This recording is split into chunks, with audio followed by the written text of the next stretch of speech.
El descubrimiento de América, el encuentro de dos mundos, de dos culturas, bla bla bla bla. Eufemismos para no decir las cosas por su nombre. El 12 de octubre del año 1492, América no fue descubierta. América fue invadida, arrasada y luego colonizada. ¿Pero solo América fue devastada? ¿Y solo España se benefició con la conquista de América?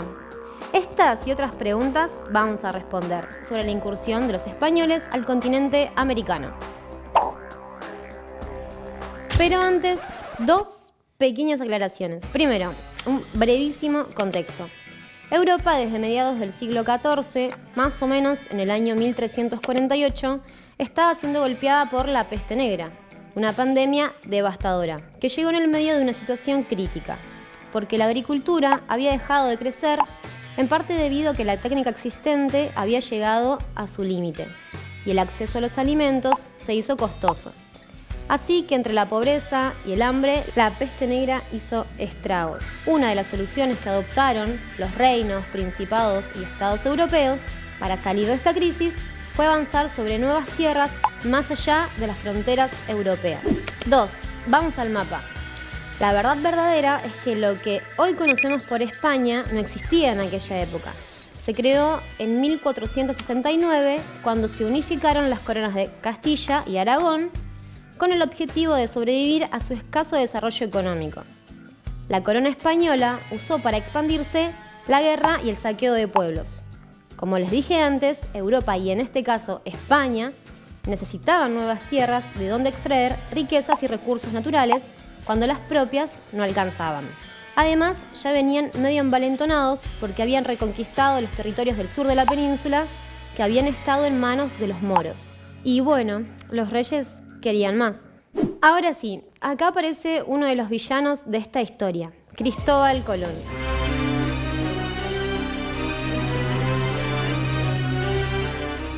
Muchos conocen el cuentito que nos contaron en la escuela.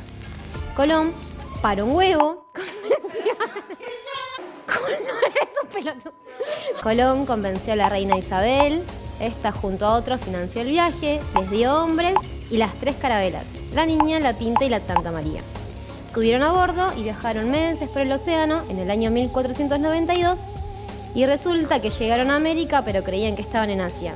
Bla bla bla bla bla. Pero hay un dato de color que siempre pasa medio inadvertido. Cristóbal Colón era un navegante de Génova, una ciudad de la actual Italia. Y sí, seguro te estás preguntando, ¿y a quién le importa dónde nació? Bueno, importa y bastante porque para esta época de la que estamos hablando, solo ciertos reinos y ciudades europeas tenían nuevas técnicas y conocimiento para navegar. El reino de Portugal, que ya venía incursionando en las costas africanas del Atlántico, Inglaterra, los genoveses y los venecianos. En un sentido, Colón fue una de las mejores cosas que le pudo pasar a la corona española. No obstante su plan original de ir a Oriente por una ruta nueva, se apoderó de América o las Indias Orientales, como la bautizaron originalmente, con la espada y la cruz. Con la espada, porque asesinaron pueblos enteros y se impusieron violentamente sobre los sobrevivientes. Y con la cruz, porque la primera justificación de la conquista fue la evangelización forzada, obvio, de todos los pueblos. No hay que olvidarse que a Isabel le decían la católica. El primer lugar al que arribaron Colón y compañía fueron las Antillas. Luego de 4 viajes y una serie de exploraciones, comenzaron las invasiones y el desarrollo del primer genocidio. Primero, saquearon y masacraron regiones enteras, indiscriminadamente. Con el paso del tiempo, cambiaron de método. Pasaron de la destrucción total a la conquista y la colonización, lo que implicó la construcción de una estructura con instituciones y gobiernos propios, totalmente dependientes de la monarquía. Esta configuración es conocida como la sociedad colonial. Y este cambio de arrasar a colonizar empezó a profundizarse cuando los españoles pisaron tierra continental.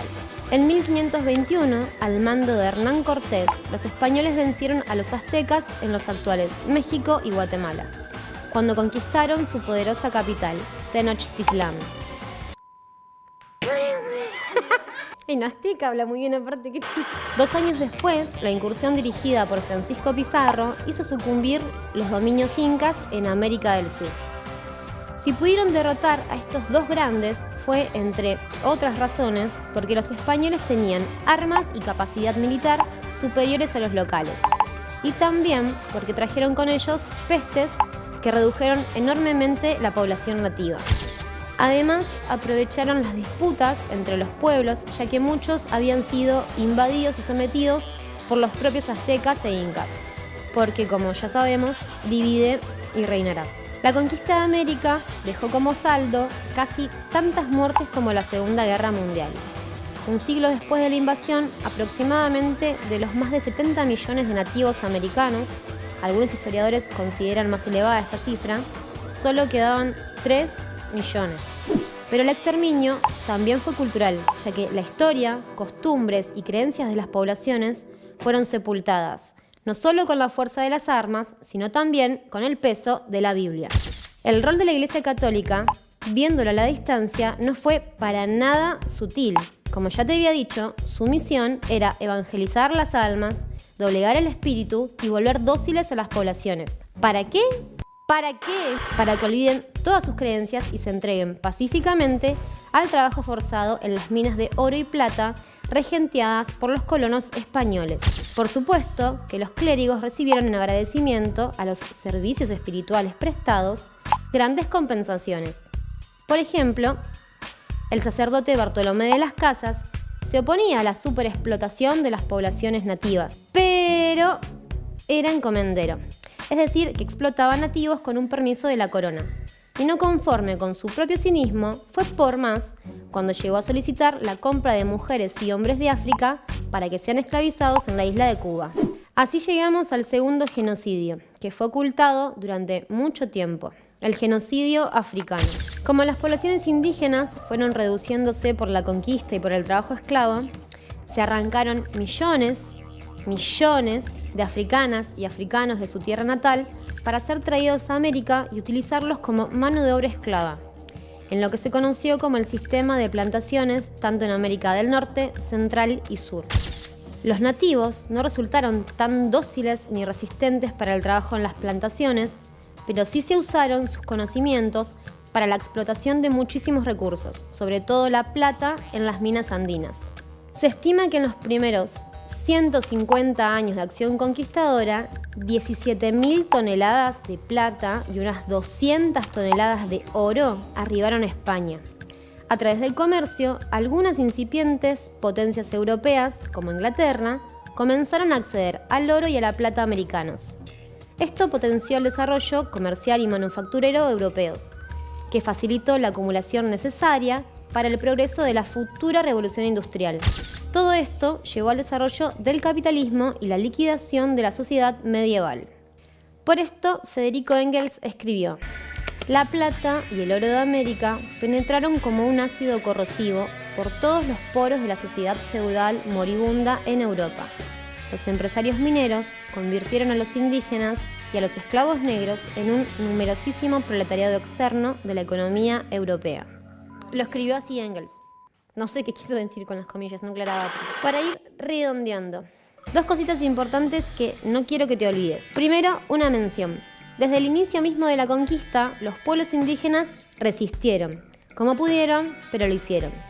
Por eso, algunos pueblos celebran el 11 de octubre como el último día de libertad o el 13 de octubre como el inicio de la resistencia. Y lo segundo es una reflexión sobre la pelea por la interpretación de la historia. En Argentina, por ejemplo, se sigue hablando de descubrimiento y fue, o es, una pelea que la fecha se enfocara en recordar la matanza y la violencia con la que España y Europa se enriquecieron. De hecho, aún hoy, en España, el 12 de octubre es la fiesta nacional de España y es un día festivo en todo el país. ¿Y a vos, cómo te la contaron? Déjanos tu experiencia en los comentarios y nos vemos la próxima.